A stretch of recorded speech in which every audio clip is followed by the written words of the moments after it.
पहली बात तो प्रेम लक्षणा भक्ति प्राप्त करने के लिए सदगुरु की शरण।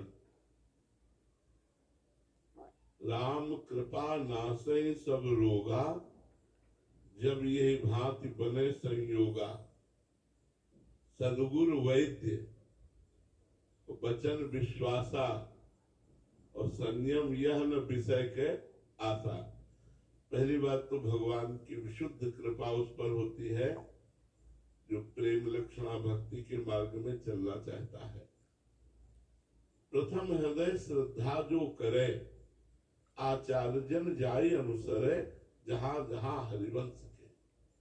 जो प्रेम लक्षणा भक्ति के आचार्य हैं, पहले उनकी शरण होनी चाहिए।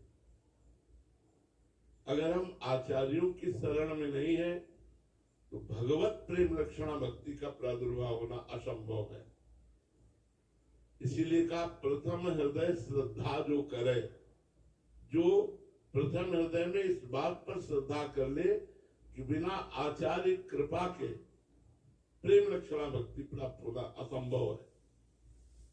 जैसे हमें सहचरी भाव की उपासना करनी है, सहचरी भाव का प्रेम प्राप्त करना है, तो स्वामी हरिदास जी महाराज, हरिवंश महाप्रभु जी, हरिराम व्यास जी, ये महापुरुष प्रकट हुए हैं इसी भाव को प्रकट। हमें ठाकुर जी का सखा भाव प्राप्त करना है तो श्री वल्लभाचार्य भगवान, उनके द्वारा बाल भाव और सख्य भाव दोनों भाव की पुष्टता की गई।